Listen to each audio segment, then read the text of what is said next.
বন্ধুরা, আজকে আমি এলাম শরীয়তপুর জেলার নড়িয়া উপজেলার পণ্ডিতসর গ্রামে অবস্থিত হজরত শাহ সুফি সৈয়দ গোলাম মাওলা হুসাইনি চিশতি শ্যামপুরী এর দরগাহ শরীফে। আধ্যাত্মিক ও জাগতিক কল্যাণ কেন্দ্র হিসাবে পরিচিত এই চিশতিয়া নগরে আসলে আপনাকে প্রথমেই স্বাগত জানাবে এই বিশাল আকৃতির আজমিরি গেট।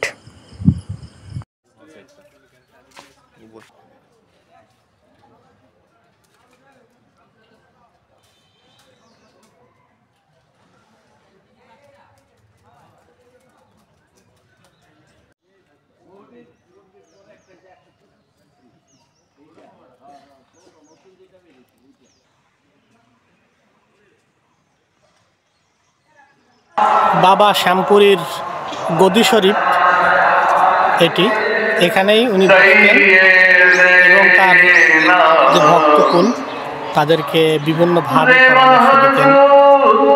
এখন ভিতরের অংশে তার স্মৃতিগুলো সংরক্ষিত আছে।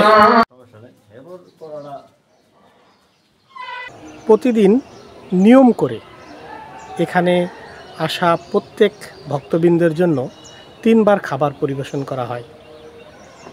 আজকে এখানেই খাবার নিয়ে এসেছি, এখানের পরিবেশটা দেখব। জান এই জায়গায়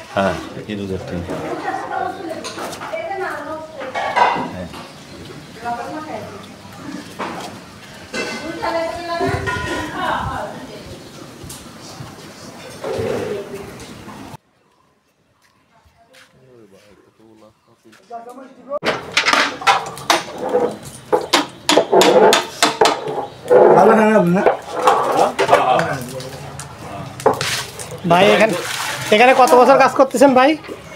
আপনি? আমরা 3 জন। প্রতিদিন রান্না করেন? প্রতিদিন আমরা 3 বেলা।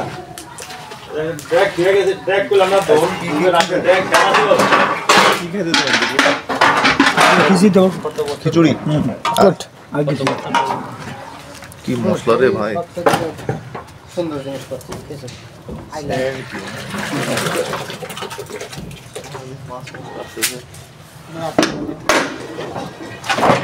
আপনার গাড়ি নিয়েছে আমার উপর বেতন যাও হাসপাতাল লাগে। হ্যাঁ, আমরা তো আবার এদিক থেকে যাব হলো কি সুরেশ্বর। যাও যাবো সমস্যা নেই।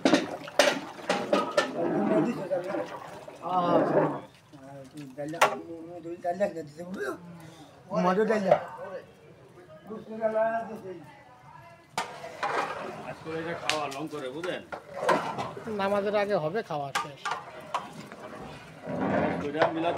যতটুকু জানা যায়, বাবা শ্যামপুরী সুরের মূর্ছনায় স্রষ্টাকে পাওয়ার জন্য আরাধনা করতেন। সেই 200 বছর ধরে এখানে চলে আসছে সুরের মূর্ছনায় স্রষ্টাকে পাওয়ার সাধনা। পুরো এলাকা জুড়ে এখানে খালি পায়ে আপনাকে হাঁটতে হবে, কেউ জুতা পরিধান করে এখানে হাঁটতে পারবে না। পুরো দরবার এলাকাটা অন্যান্য দরবার থেকে সম্পূর্ণ আলাদা, পরিষ্কার পরিপাটি, সকলেই যার যার কাজে নিমগ্ন। কেউ দরবারের খেদমত করছে, কেউ রান্নাবান্না করছে, কেউ গাছের গোড়া পরিষ্কার করে সেখানে চুন লাগাচ্ছে। এক অদ্ভুত।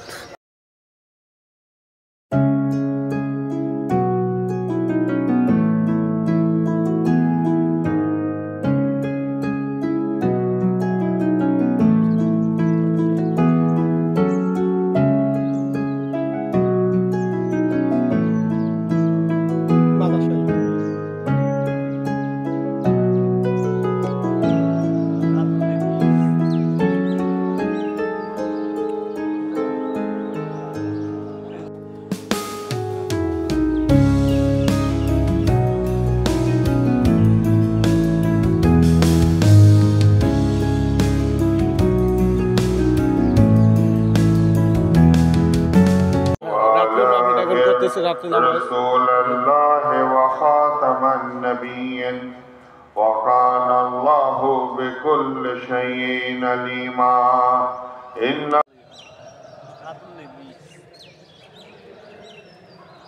এই যে রওজা মুবারাকে প্রতি 5 ওয়াক্ত নামাজের পরে এভাবেই মিলাদ বিভিন্ন আউলিয়া এবং রাসূলের নামে দুরূদ শরীফ পাঠ করে থাকেন। এই দরকার রীতি অনুযায়ী এখন জোহরের নামাজের পরে কিন্তু এই যে মিলাদ চলতেছে, এখানে ভিডিও করা কঠোরভাবে নিষেধ, যার জন্য দূর থেকে লেখাই আছে যে ভিডিও কিংবা ছবি ওঠানো, যার জন্য মাজারের কাছাকাছি গিয়ে ভিডিও করা বা অন্য কোনো কিছুই করা যাচ্ছে না।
লোক ভালো, ইনশাল্লাহ ভালোই, খুবই ভালো।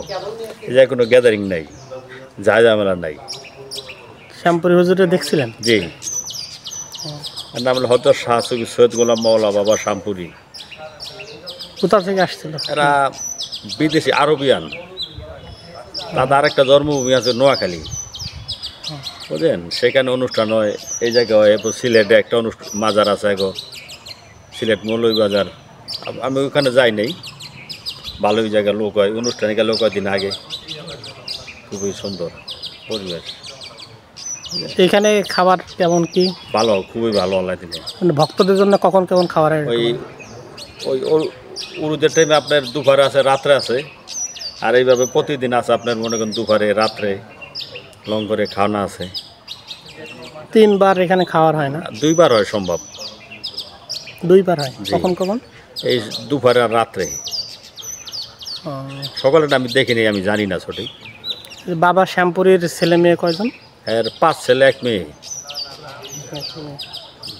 ছেলেরা এখন বেঁচে আছে না? বেঁচে আছে একজন, 60 জায়গায় বেঁচে আছে। উনি কি এখন এখানে? জি আছে। ওনার নাম? ওনার নাম্বার আমি সঠিক খেয়াল নেই আমার। নামটা আমার খেয়াল নেই। বর্তমানে এখানে পীর সাহেবকে? এই এর শ্যামপুরি হুজুরের নাতি। শ্যামপুরি হুজুরের নাতি? উনি হচ্ছে এখন এখানের পীর সাহেব। ওনার নাম? ওনার নাম অঞ্জন দাদা। কি আমরা অঞ্জন বাবা। অঞ্জন বাবা।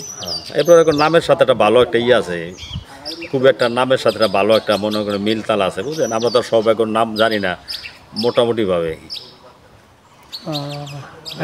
ভালোই আছে এখন নামটা। অন্য অন্য জায়গা থেকে মানে তুলনামূলকভাবে মাজারটা অনেক সুন্দর, মানে আমাদের কাছে অনেক ভালো লাগে। মানে আমি এর আগে 2 বার আসছি, কিন্তু ওই সময় ছিল না। আর এবার ওই সময় আসছি, সময়ের কারণে মানে সময় ছুটি ছিল, এই জন্য এখানে আসছি দেখার জন্য মাজারটা। এই জন্য আর কি মাঝে মাঝে আসা হয়। বাবা শ্যামপুরি সম্পর্কে কিছু জানেন কিনা? না, ওনার সম্বন্ধে ধারণা নাই আমাদের। অনেক ভালো ছিল, বুজুর্গান ছিল, মানে চিষ্টিনগরের মানে ও কি বলে আর কি প্রতিষ্ঠাতা।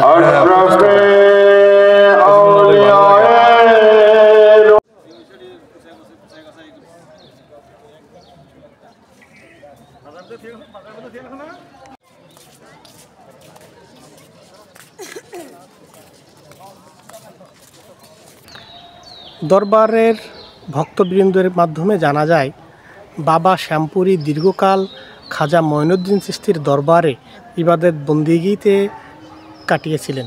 এক পর্যায়ে তিনি স্বপ্নযোগে জানতে পারেন শরীয়তপুরের সুরেশ্বরে অবস্থিত খাজা মঈনুদ্দিন চিশতির খলিফা বাবা সুরেশ্বরীর কন্যার সঙ্গে তিনি বিবাহ বন্ধনে আবদ্ধ হয়েছেন।